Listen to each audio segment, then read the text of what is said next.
Salut les survivants, c'est Blax. Aujourd'hui, nouvelle vidéo, on va parler de Joe le Fou. Donc on se rend dans l'onglet de l'événement Joe le Fou. Donc pour vous parler très rapidement de l'événement, en quoi ça consiste.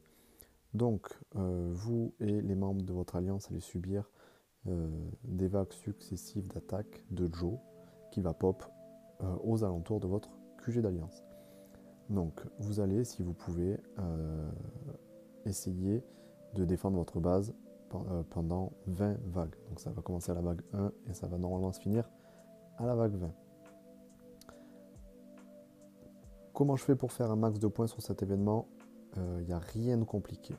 En gros, j'ai 6 marches. Je peux envoyer 6 marches en tout et pour tout. Et notamment, là, je vais pouvoir renforcer 6 de mes alliés. Comment je choisis mes alliés?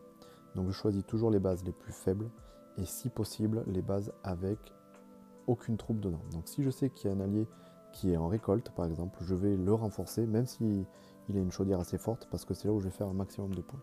Si je n'ai aucune information, je vais essayer de cibler les bases les moins fortes en espérant pas, mais en espérant pour nous, pour qu'on puisse faire un max de points, en espérant qu'il se fasse brûler assez rapidement. En général, on brûle vers les vagues 16 ou 17. Donc en fait, je vais choisir les chaudières avec très peu de niveau. Donc par exemple, là, vous avez Squirrel level 25 et avec le moins de puissance. Donc il peut avoir ses troupes à l'intérieur, mais je vais quand même aller le renforcer pour faire des points. Donc là, comment je vais faire pour le renforcer et pour optimiser tout ça? Donc ce qu'il faut savoir, c'est qu'il faut toujours garder ses héros les plus forts dans la base. Vous allez comprendre pourquoi après. Donc je sais que moi, donc ça vous allez jauger en fonction des jauges que vous allez faire, mais je sais que pour la pour la manche 8, non pour la difficulté 8 de Joe le Fou, je peux garder jusqu'à 40 à 45 millions de puissance de troupes dans ma base pour pouvoir faire du 100% au level 20. C'est-à-dire que le level 20, je le passe sans problème. Donc là, on va augmenter d'un niveau. Et notamment, on vient de faire l'événement Joe le Fou, on a augmenté de 2 niveaux. Donc on est passé à la difficulté 10. Et difficulté 10, il me fallait beaucoup plus de puissance. J'ai pris du 65% à la fin. Donc il faut à peu près être à 55 millions de puissance pour la manche 10 dans la base.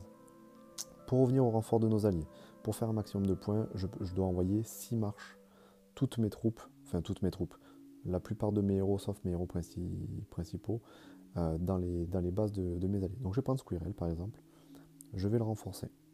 Donc là je sais que je dois garder mes 3 héros principaux, et je sais que je veux garder 45 millions de puissance. À savoir que dans la base, en fait, il faut juste que je batte les ennemis pour faire mes points. Même si je fais 65% qui me blesse un peu mes troupes, je ferai toujours un max de points. Donc là, pas besoin de garder de l'infanterie ou que de l'infanterie ou que des tireurs, etc. Donc là, pour renforcer Squirrel, d'abord, la première chose que je dois voir, c'est combien de troupes il me faut pour faire à peu près 45 millions de puissance. Donc là, je le fais pas très propre, mais voilà, vous faites à peu près. Hein. Vous enlevez un peu de tireur, vous enlevez un peu de lancier, voilà, et vous enlevez un peu d'infanterie. Et je sais que à peu près, voilà, c'est au jugé, là c'est un peu compliqué, surtout quand on a beaucoup de troupes.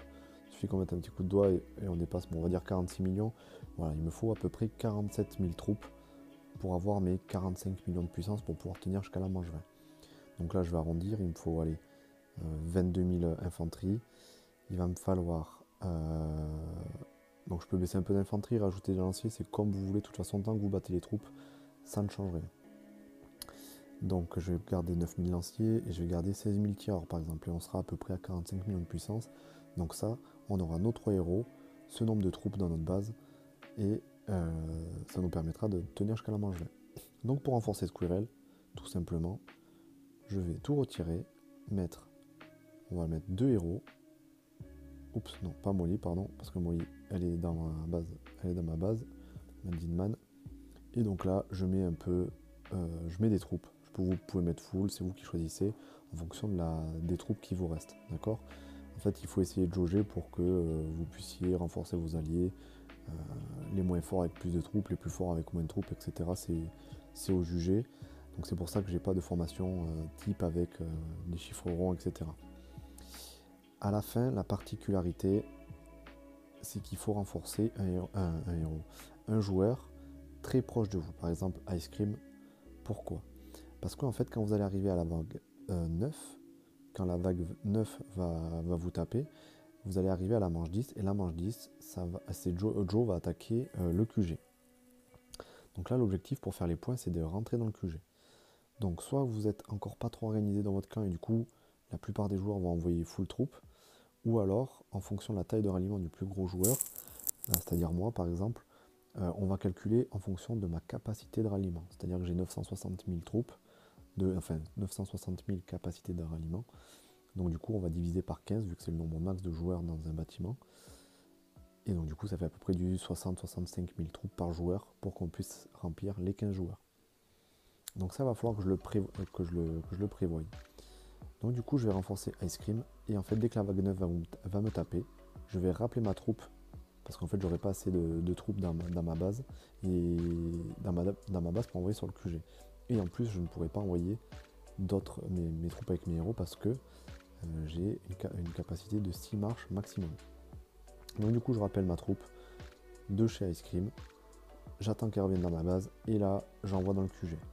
Le mieux, si vous le pouvez, c'est d'être autour de ce QG pour que ça soit vachement plus rapide. D'accord. Là, moi, j'avais pas envie d'utiliser un TP. Donc du coup, c'est Mouette qui a pris sur Joe le Fou le lead sur le QG. Donc du coup, j'ai envoyé ma troupe sur le QG. La vague 10 a tapé. Et donc là, j'ai rappelé ma troupe pour venir, pour qu'elle puisse rentrer. Rappeler mes héros, d'accord, pour que la vague 11 me tape sur mes héros. Et dès que la vague 11 avait tapé, j'ai de nouveau renforcé Ice Cream. Donc ce qu'il faut savoir sur les vagues, c'est que vous avez, on va retourner quand même dans les règles, mais il me semble que c'est la vague 7, 12 et 17. Alors attendez, je vais vous confirmer ça. Est-ce que c'est écrit dans les règles?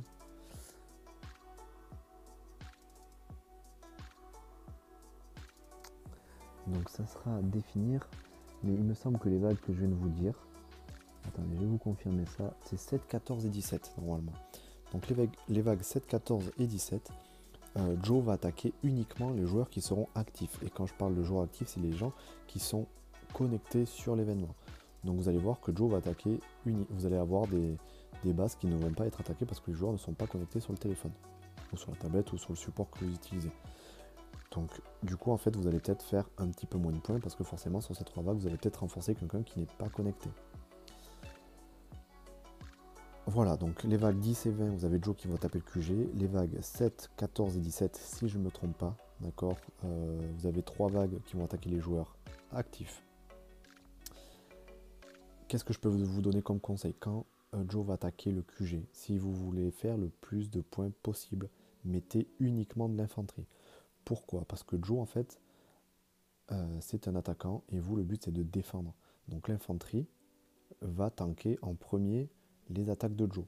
Si vous mettez des tireurs et que vous êtes dans le QG d'Alliance, vos tireurs, même si vous êtes le plus fort, vous avez les meilleurs héros, etc., vu que c'est la dernière ligne de défense, mais du coup, vous n'allez faire aucun dégât. Nous avons des joueurs, là, on en a fait le test, qui avaient mis uniquement des tireurs dans le QG, d'autres qui avaient mis que de l'infanterie. Ceux qui avaient mis des tireurs ont fait 0 points individuels, et ceux qui ont mis que l'infanterie ont fait un maximum de points alors qu'ils étaient beaucoup moins forts. Regardez, j'ai même peut-être un rapport. Joe le Fou. Alors c'était... Donc là vous voyez, vous avez Mouetos qui est level 30, il n'a mis aucune infanterie, il a fait que 13 000 points, j'ai mis 65 000 d'infanterie, j'en ai fait 44 000. Voilà, donc ça c'est une petite astuce pour vous faire gagner un maximum de points. Voilà pour Joe le Fou, rien d'autre. J'espère que voilà, ces petites astuces vous auront aidé. Donc pour vous faire un petit récap, renforcez un maximum vos alliés. Essayez de jauger pour éviter de brûler, forcément. Ensuite, dans le QG, mettez uniquement de l'infanterie. Toute l'infanterie que vous avez, vous la mettez. Et faites attention surtout sur la transition entre la vague 10 et la vague 11. Normalement, il doit y avoir un petit ajustement du jeu pour éviter que la vague 11, des fois, tape avant la vague 10. Ou alors que tape en même temps. Et donc du coup, vous pouvez des fois brûler à la vague 10. C'est pas grave si vous brûlez, vous n'allez peut-être pas faire vos points chez vous. Mais voilà, faites attention à ça. Voilà, Donc, juste pour les petites récompenses aussi de Joe le Fou. En récompense, vous avez les récompenses d'alliance ou qui vous rapportent un tout petit peu de récompense en fonction de votre classement, mais c'est surtout le classement individuel. Vous allez gagner la solution de polissage, de l'alliage trempé et des ressources. Donc ça c'est très intéressant pour monter les héros, l'équipement du chef, pardon. Voilà. Donc vous voyez, on a même des joueurs vachement moins forts par exemple.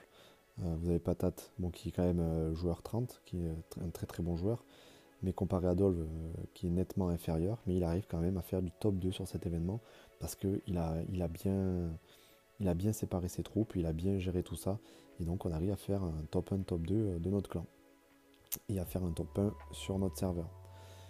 Voilà, j'espère que cette vidéo vous a plu, n'hésitez pas à mettre un petit pouce bleu, à lâcher un petit abonnement, et surtout à mettre des commentaires, savoir si cette vidéo vous a aidé, et si vous avez d'autres questions à me poser, n'hésitez pas à les poser en commentaire, et je vous répondrai. Merci beaucoup, c'était Blax.